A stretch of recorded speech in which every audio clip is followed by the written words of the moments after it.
वणक्कम तमिलनाडु।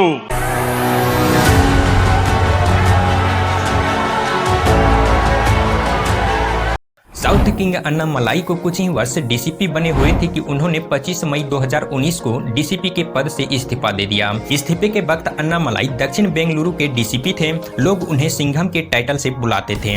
उन्होंने stepping beyond खाकी के नाम से एक किताब भी लिखी है। मुख्यमंत्री एच.डी. कुमारस्वामी साहिबरವರು ಭೇಟಿ ಮಾಡಿ ನಾನು ಡೆಸಿಗ್ನೇಷನ್ ಮಾಡಿದ ಬಗ್ಗೆ ಸಾಹಿಬರನ್ನು ನಾನು தமிழ் என்னுடைய செல்போன்ல நீங்க பார்க்கலாம் அதுல 25 अगस्त 2020 को अन्नामलाई बीजेपी में शामिल हो गए।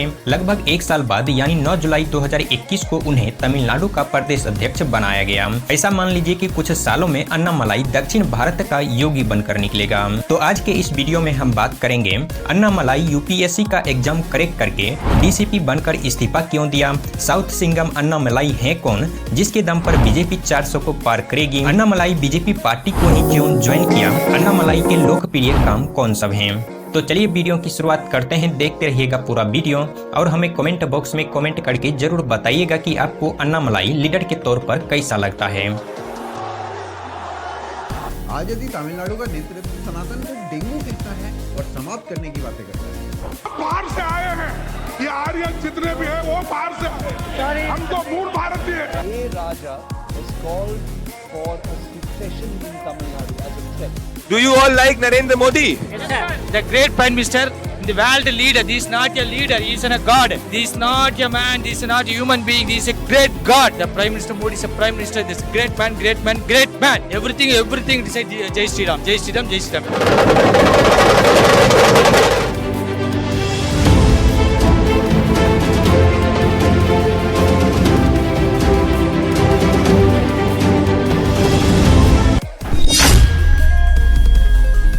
तो पहले हम बात करते हैं कि साउथ सिंघम अन्नामलाई है कौन, इसका बायोग्राफी क्या है जिसके दम पर बीजेपी 400 को पार करने का दावा करते हैं। अन्नामलाई का जन्म 4 जून 1984 को करूर नामक स्थान तमिलनाडु में हुआ। अन्नामलाई ने अपनी स्कूली शिक्षा तमिलनाडु के करूर और कोयम्बटूर में पूरी की। इसके बाद उन्होंने पीएचडी प्रौद्योगिकी महाविद्यालय से मैकेनिकल इंजीनियरिंग में स्नातक की डिग्री प्राप्त की। इसके बाद अपने पहले प्रयास में IIM CAD परीक्षा में सर्वोच्च स्थान प्राप्त किया। फिर इन्होंने मास्टर ऑफ बिजनेस एडमिनिस्ट्रेशन का डिग्री पूरा किया। 2011 में इन्होंने संघ लोक सेवा आयोग यानी यूपीएससी का एग्जाम दिया और सर्वोच्च स्थान प्राप्त किया। इसके बाद हम बात करते हैं कि अन्नामलाई यूपीएससी का एग्जाम क्रैक करके डीसीपी बनकर भी इस्तीफा क्यों दिया। 26 जुलाई 2016 की बात है। कर्नाटक के उडुपी जिले के पुलिस मुख्यालय के बाहर आम लोग प्रदर्शन कर रहे थे। खूब भीड़ थी। पुलिस मुख्यालय के बाहर पुलिस के विरोध में प्रदर्शन तो आम बात है, लेकिन लोगों का ये प्रदर्शन वहाँ के एसपी अन्नामलाई कुप्पुस्वामी के समर्थन और उनके तबादले के विरोध में था। लेकिन अगर ऐसा एक बार हुआ होता तो कोई बड़ी बात नहीं होती। फिर इसके बाद दोबारा 16 अक्टूबर 2018 को कर्नाटक के चिकमंगलुरु जिले के पुलिस मुख्यालय के बाहर भी ऐसा ही प्रदर्शन हुआ। इस बार भी इसी एसपी के समर्थन में और इनके तबादले के विरोध में था। लोगों का कहना था कि ऐसा ईमानदार अफसर मिलना मुश्किल ही नहीं नामुमकिन है। अन्नामलाई के लिए कहा जाता था कि वो जहां भी जाते हैं लोगों के चहेते बन जाते हैं। वो काम ही कुछ ऐसा करते थे। 17 जून 2015 की बात है। अन्नामलाई को कर्नाटक के उडुपी का एसपी बने सिर्फ 6 महीना हुए थे। यहाँ 17 साल की बच्ची की हत्या कर दी गई थी। उस बच्ची की मां ने अन्नामलाई से पूछा, क्या तुम मेरी बच्ची को वापस कर सकते हो।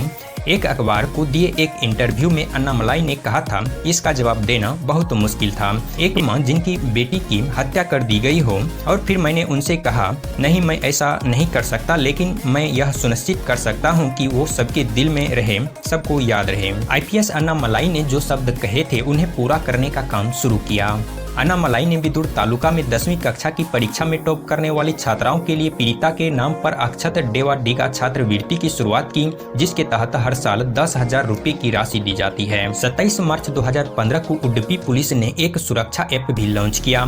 इस ऐप के तहत कोई भी व्यक्ति पुलिस को शिकायत दर्ज कर सकता था, साथ ही उस शिकायत पर क्या काम हो रहा है वो भी देख सकता था। इसके अलावा लोग अपनी शिकायत सीधे एसपी को भेज सकते थे। ये वहाँ के लोगों के लिए एक बड़ा फैसला था। जिसे आम लोगों ने खूब सराहा। इस ऐप को लॉन्च करने वाले खुद तत्कालीन एसपी अन्नामलाई ही थे।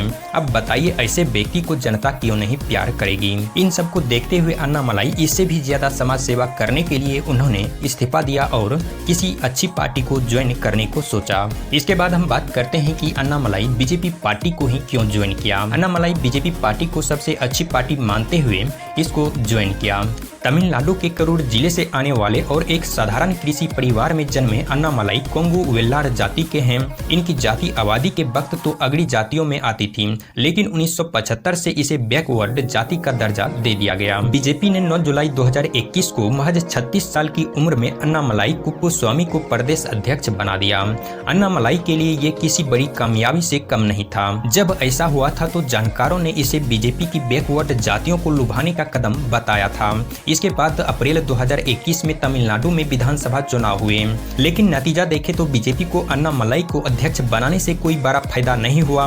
पार्टी 20 सीटों पर चुनाव लड़ी थी, जिसमें से उसे 4 पर जीत हासिल हुई। उसका वोट शेयर 2.6% रहा। अन्नामलाई भी इस चुनाव में अरवा-कुरुच्ची सीट से उम्मीदवार थे, लेकिन उन्हें 24,300 वोटों से हार का सामना करना पड़ा। इसके बाद हम बात करते हैं अन्नामलाई के अच्छे कामों के बारे में। हमने शुरुआत में आपको अन्नामलाई के उडुपी वाला किस्सा सुनाया।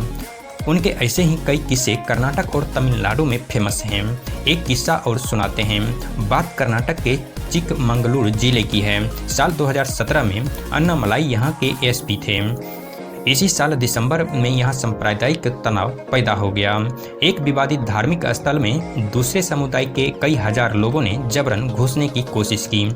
उस वक्त शायद बहुत बड़ा बवाल हो जाता अगर अन्नामलाई न होते। वे खुद दंगा रोकने के लिए कई दिनों तक गली गली घूमे, छोटी छोटी कमेटी का गठन किया और लगातार घर घर जाकर दोनों समुदायों के लोगों से बातचीत की। इस वजह से इसने इस दंगा को रुकवा दिया। इसके बाद हम बात करते हैं कि जब अन्नामलाई से सवाल किया गया कि आप आईपीएस ही क्यों ज्वाइन किया। इस सवाल का जवाब देते हुए अन्नामलाई ने कहा, मैंने कभी इतनी गरीबी नहीं देखी थी, यहाँ तक कि कल्पना भी नहीं की थी कि जीवन इस तरह भी हो सकता है।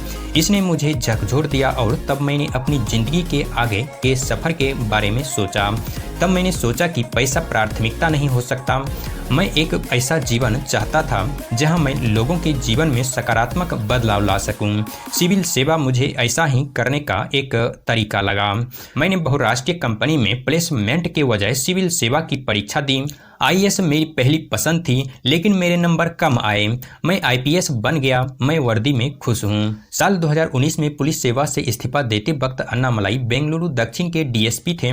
तब उन्होंने पत्रकारों से बात करते हुए कहा था, मैंने 10 साल पुलिस सेवा की। मुझे लगता है एक व्यक्ति अपने जीवन में